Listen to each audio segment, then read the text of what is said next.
Hey there, and good afternoon, everyone. Thanks for being here at this year's Traders Expo. I'd like to welcome you to my presentation. We'll be talking about the three pillars to a successful trading career. And my name is Tim Reset. I blog over at EminiMind.com, and I'm glad to have everyone here in the audience today. So, a little bit about myself for those that are not familiar with me. As I said, my name's Tim, and I've had a blog over at EminiMind for, going on probably 12, 13 years now. And I am primarily a day trader and a swing trader. And so my hair is a little bit longer now since the summer, but a couple of photos of myself here. I've been trading since about 2006. I'm originally from the Chicagoland area and got my start trading there. Got to become involved with a lot of really great people in Chicago. Everyone from, Tom Sosnoff, the co-founder of Thinkorswim back in the day. And so I started actually with swing trading stocks. And as I said, I'm also a day trader of futures. I was down on the board of trade for a little bit to get to experience and kind of shadow some of the traders down there, and they quickly shooed us away from the trading pits. Things are really dying, or at least slowing down quite a bit. And obviously, since the 80s, computerized trading has really started to take off. So I've been doing some swing trading at the time, mostly in individual stocks, some basic options trading, which I still do today. And I find that it makes a really nice pairing, swing trading stocks with day trading futures. And then obviously I've got some long-term accounts as well that are just kind of the boring old build a position and let it run. So one of the things that's interesting about day trading, especially, is that when we are involved in all of these, different markets, there's so many opportunities all day long, and we can be trading 24 hours. And so the great thing about, for me, starting by swing trading stocks, it helped to develop some basic skills and understanding of how the markets work and how I can build out a very basic trading strategy and develop the discipline and all the habits and things that you hear are kind of necessary to become a profitable trader.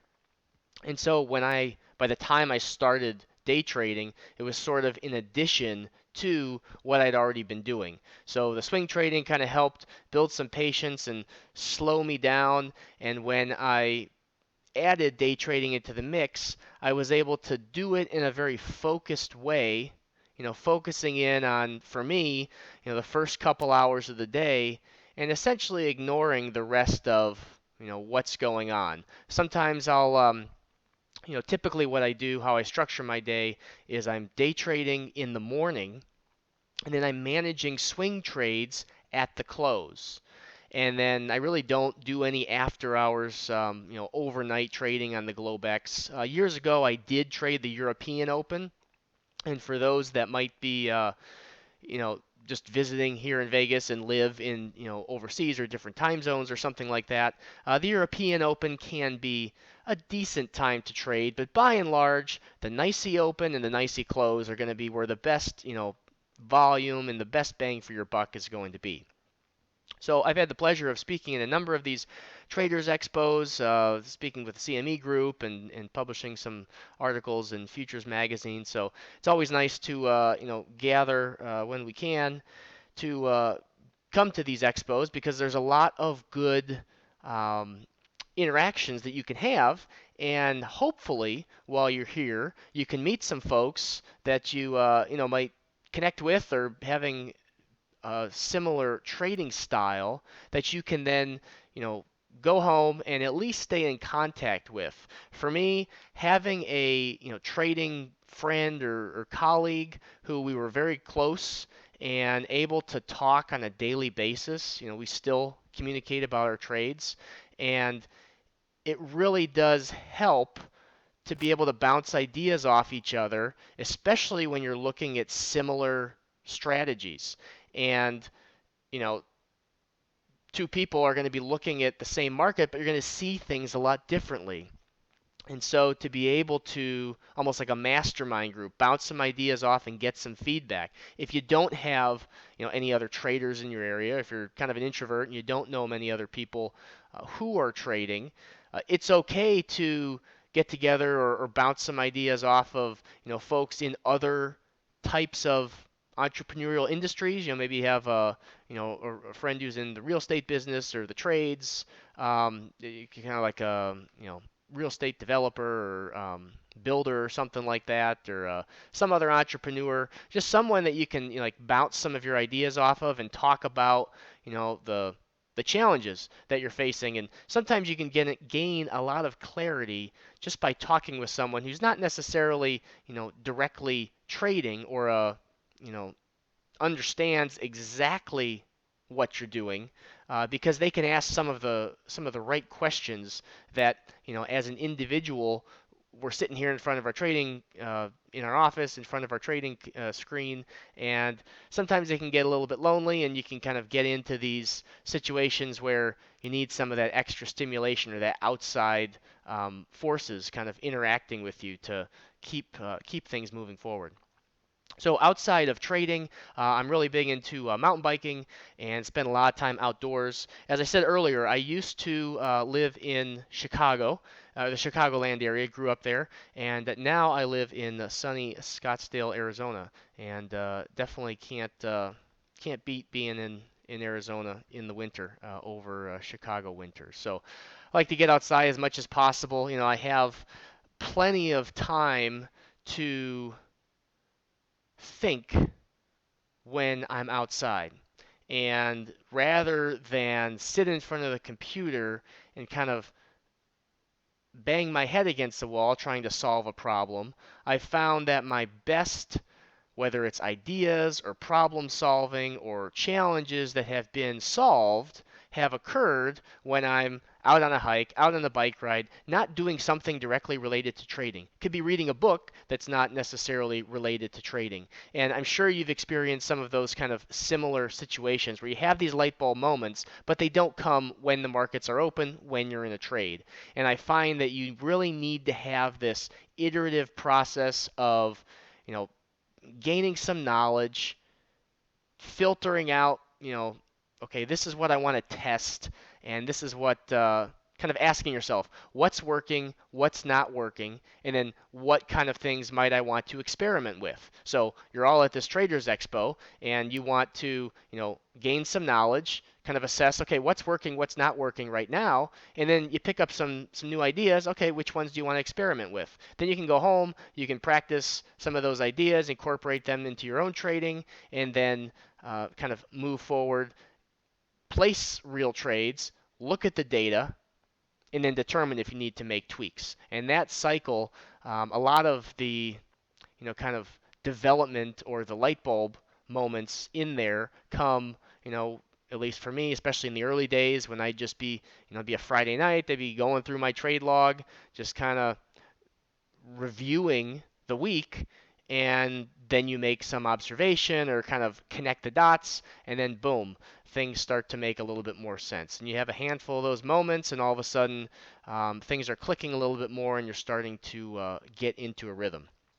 So, let's talk about these three pillars that lead to a successful trading career. As I said, I've been doing this since about 2006, and essentially being, full time since 2009.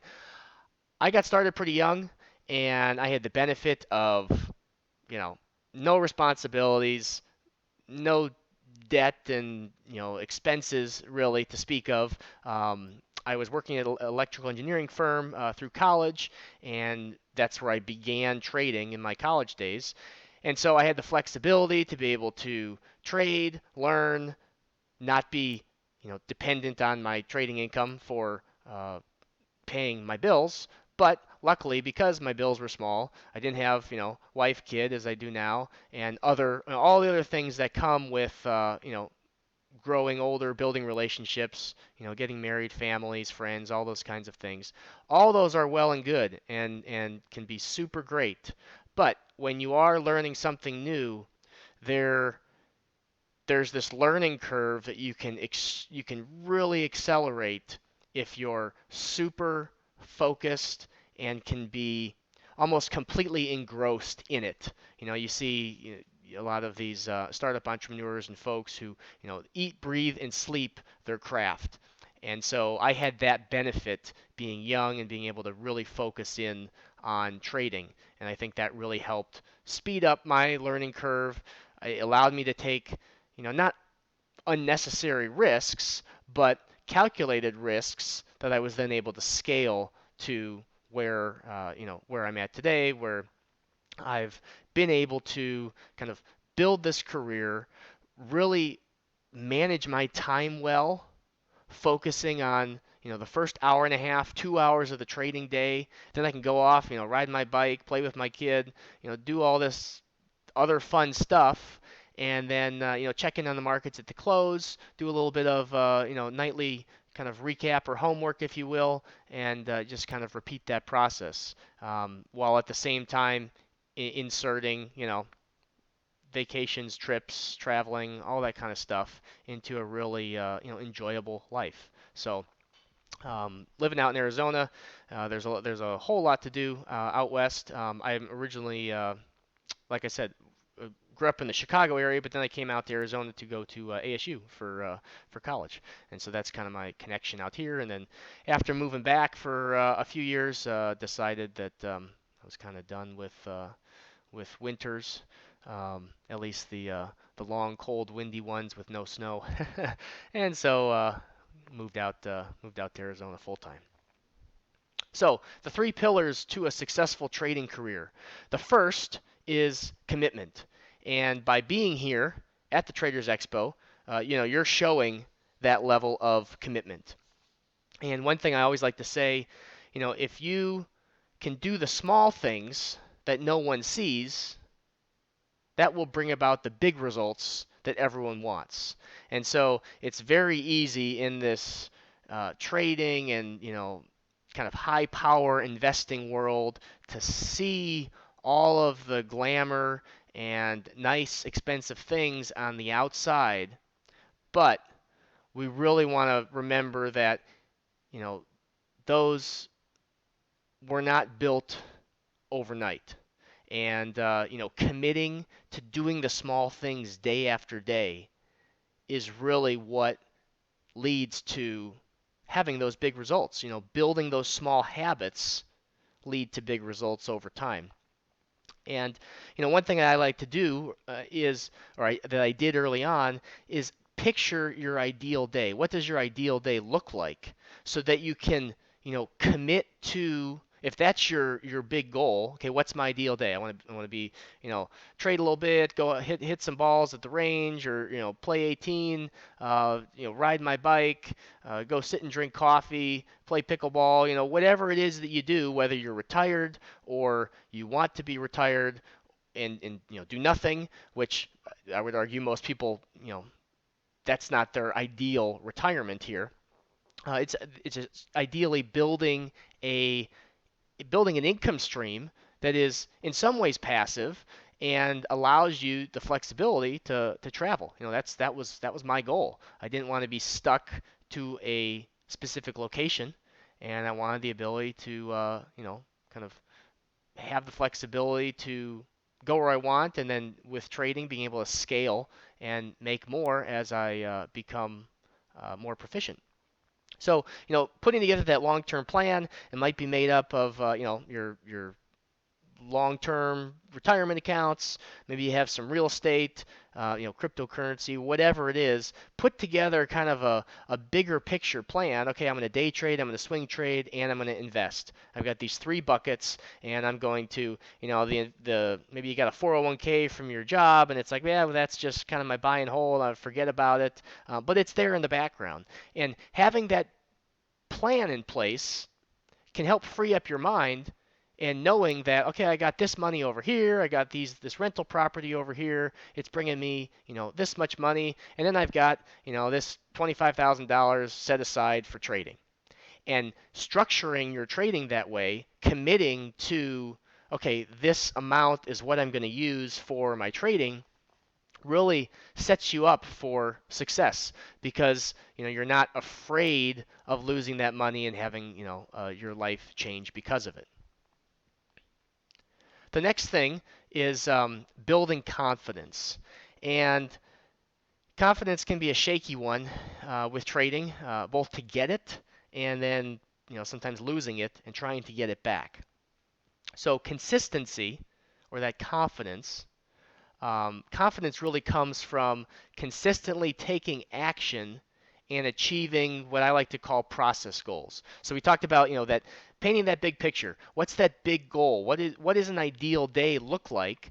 And rather than waiting 30 years to be able to do that thing or live that ideal life, let's find a way where we can start structuring your day now to look like what your ideal day should look like. You always hear about folks who, they do a nice long career, they retire, and they start doing a hobby, and then all of a sudden that turns into a business, and they're, working more than they were in their quote unquote career days, but they're loving life and enjoying every minute of it.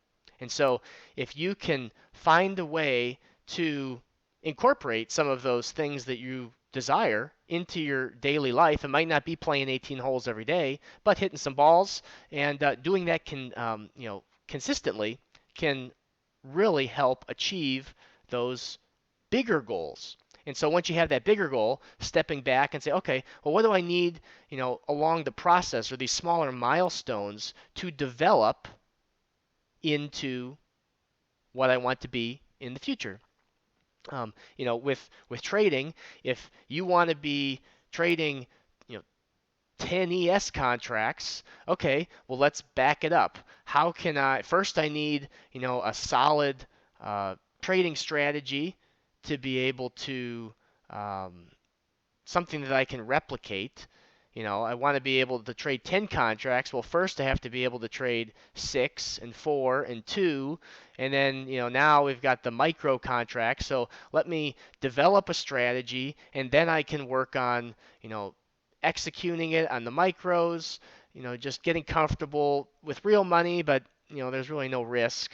Relatively speaking, with the micros, and then you can start building up, trade the regular E-mini, and then work your way up from there. And having these smaller process goals throughout the period, whether it's for the month or for the year, can really help build that confidence because you're kind of checking things off the list.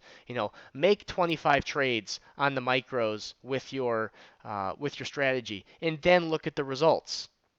Go through, look at your R multiple, what's your reward to risk, look at your average winner, average loser, your expectancy, just some basic metrics, and then you can start to make some decisions. Okay, do I need to go back to the drawing board? Am I seeing some kind of shining trades in here and I just need to keep going? Okay, let's make another 25 trades. And you can check it off the list and then move forward. My background, in addition to trading, is the kind of the competitive cycling world. So I spent a lot of time training and racing mountain bikes. And so when you're training, you're committing to doing those small things each day, getting up, doing your workouts, eating right, sleeping, all of those kinds of things, all those little things, that commitment build and start to turn into confidence when you can have small milestones along the way that you're achieving. So the confidence really comes over time, and so the more you can build out your life to incorporate trading, the easier it's going to be to build that confidence and to get to where you want to be. So number 3 is consistency. And consistency is the repeatable process. We want to create repeatability day after day, week after week, so that we can trade in a way that takes out a lot of the guesswork and the subjectivity. And so if we can build, a trading approach, and if we can focus and practice the right stuff, focus on, okay, I need to become a master of my craft. Don't focus on, you know, the dollars and making a whole bunch of money when you're trading one contract or a couple of micro contracts, because that's not the goal of that stage. And so really, at first it's not about making money at all. It's really about, the commitment to becoming consistent, learning, producing those trades, gathering that trade data so that you can make reasonable decisions instead of just random assumptions. And so, as I said earlier, it's the small things that no one sees that bring about the big results that everyone wants. And you want to be able to create that repeatability so that you don't have to think so much. Where are you going to get in? Where you're going to get out when the trade goes against you is the easy part, to set a stop. But what are you going to do if the trade goes your way? How are you going to manage the trade, and how are you going to manage that trade the same way every single time? I like to break up my day trades and even my swing trades kind of into two parts. And the first half of the position, I'm okay getting out for, a smaller profit target. It's still going to be, something like 1.5 times my risk at the smallest. So the reward to risk is still favorable, but it helps to build the consistency through the ups and downs because not every trade is going to be a home run. So if I can, kind of lock in a small gain, kind of guarantee that it's going to be a winning trade, that allows me to sit in the trade longer and let the trade run to get to those bigger winners. And I repeat that process on every single trade. So no matter what the outcome, I don't have to worry about sort of micromanaging it based off of a whole bunch of inputs while I'm actively in the trade. Sort of, you have the process laid out, you know what you're going to do ahead of time, you do the same thing every single trade, and then the market throws you curveballs, and so not every trade is going to be the same. But that's, you try to make it as consistent as possible and fit sort of your framework around your trade, just like a baseball player would, step up to the plate and kind of do the kind of step up routine every single time, or a golfer gets up to the tee box and they kind of go through that same routine. The shot's not going to go exactly where they want every single time, but it gets you in the right frame of mind to get to that state of consistency.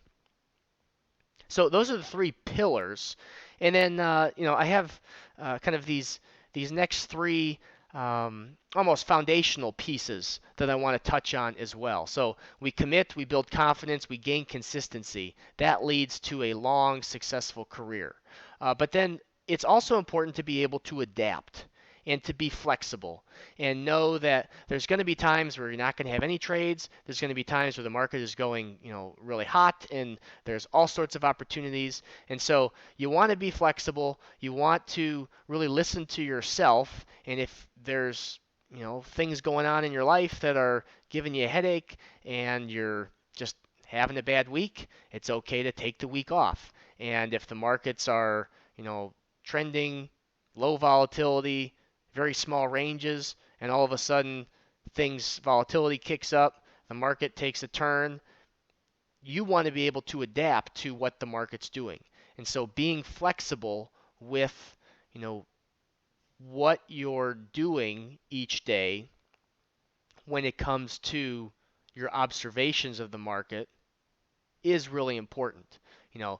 On the one side, it's important to be disciplined, have a structure, have a routine, but if going back to kind of the sports analogy, you can practice, free throws all day long. You can practice, scrimmage, and you're on the court and you're working with the team and you're passing the ball and you have these different, routes that you're running in football. But when it comes to game time, things don't go as they did in practice. And so you have to be able to adapt to all the different things that are coming at you. But the more you practice, the more you ingrain those things in your head, the less you have to think about it when the pressure's on. So adapt is really important and being flexible. The next one is to keep it simple. And especially in this day and age with all of the information that's out there, you want to clarify your ideas as best you can. Keep things as simple as you can because the markets are complicated enough. There's always curveballs being thrown. And if you have a whole bunch of moving parts, it's going to be very difficult to manage, especially when the market gets moving fast. It's also going to be more difficult to continue doing what you're doing if your strategy is so complex and there's all these moving parts that as soon as the market conditions change, then your strategy has to change. So the simpler you can keep your trading strategy, the better. And, plain and simple, clarify your ideas, and simple works. And then the third kind of foundational piece is to practice mindfulness. And as my website name implies, EminiMind, I'm focused a lot about the mindset of trading. And so you want to really become a master of your mind. And you really want to be able to be a good decision maker. And so if you find that you're going back in your career and you've made some bad decisions, yeah, that's okay. But we don't want to make a habit of making bad decisions. It's better to make a lot of small decisions really quickly, and then if the decision wasn't so great, you can make another decision to get out of that bad decision, than hemming and hawing and sitting there and going back and forth and just never making a decision and never taking action. And so if there's one kind of most important piece to take away from today, it's you want to be able to take small actions every single day, and that's what's going to move you closer to your goal. So long as you have the goal in sight, picture yourself on a ship, you're steering that ship, you can see the horizon, you make little adjustments, maybe you start drifting to the left a little bit, and then you drift to the right a little bit, and you're constantly taking action by making little adjustments and corrections, but you're generally headed towards the horizon. So if you can practice mindfulness, whether it's, going for walks, doing some sort of exercise, yoga, meditation, the better you can control your emotional state and your mind, and at the very least be able to observe and become aware of the ideas or the thoughts that you're having, the better trader you will be. You know, a lot of times folks come to trading with all kinds of different backgrounds and hang-ups on money from when they were a kid. And a lot of our developmental and cognitive development has sort of been ingrained in us from our early childhood days. So, go back and just think about what your parents told you about money. What kind of conversations and things did they have when you were a kid? And what was your upbringing like? And what did you think about money? And some of those seemingly innocent sayings or conversations that you may have had could really shape your outcome, because in a lot of cases there's sort of a level of self-sabotage that can occur. So the more, just a couple of minutes of, focusing on your breath, sitting quietly, just becoming aware, and being present as hokey pokey as some of that stuff may sound, it really does help you make better decisions when it comes to trading. In any environment where there's a lot being thrown at you at once, the more you can practice mindfulness, the better you will be. So I want to thank everyone for coming today. If you do have any questions, you can shoot me an email, tim@eminimind.com.